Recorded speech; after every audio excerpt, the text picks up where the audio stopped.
because these sacrifices were just placeholders. You have to understand they were placeholders. They were never meant to be anything more than a placeholder. And the annulment of the commandment is not an annulment of all the Torah.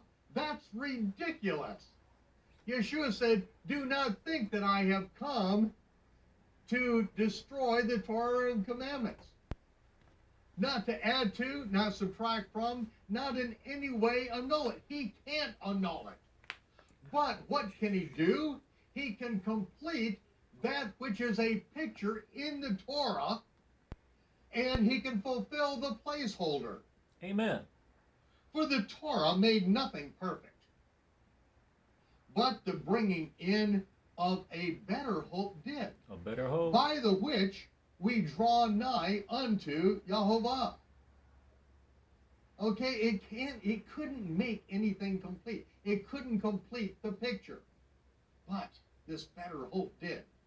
And inasmuch as not without an oath, he was made a priest, which means he was made with an oath.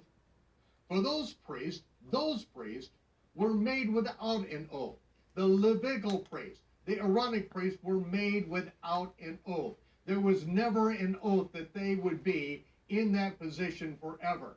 It was temporary. And that's why he swore with an oath that there would be another priesthood, which already was before the Levitical priesthood, which is on a higher level than the Levitical priesthood, that would be reinstituted.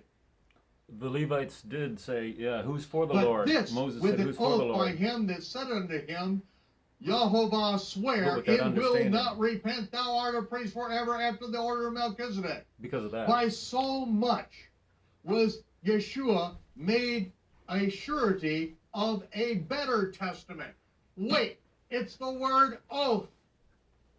It's made a surety by a better oath, not a better testament. This is where we start to mess up, because the words New Testament never appear in the New Testament. Let me say it again. The words New Testament never appear in the New Testament, except where it's a mistranslation. The night of the Last Supper, Yeshua said, this represents, this cup represents my blood of the renewed covenant. He was quoting from the only place that is prophesied from Jeremiah that speaks of a renewed, not a new covenant, not something completely new dropped out of space. No, a renewed covenant. The covenant that was offered at Mount Sinai, that we would be priests and kings. We would be his representatives to the entire world. That the Almighty confused the tongues at the Tower of Babel, divided the nations their inheritance according to the number of the yet unborn sons of Israel, who would be his priests, who would be his prophets, his representatives to the whole world to reconcile them back to the true God. This is the covenant that we were offered.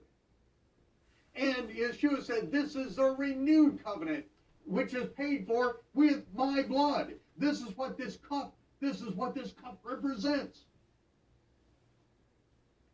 He didn't say this is the blood of the New Testament. No, it's a renewed covenant. Testament is something different.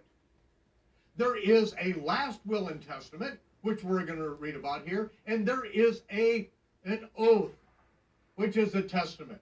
And to understand this oath and why testament and oath are related to each other, we have to go back to the Torah.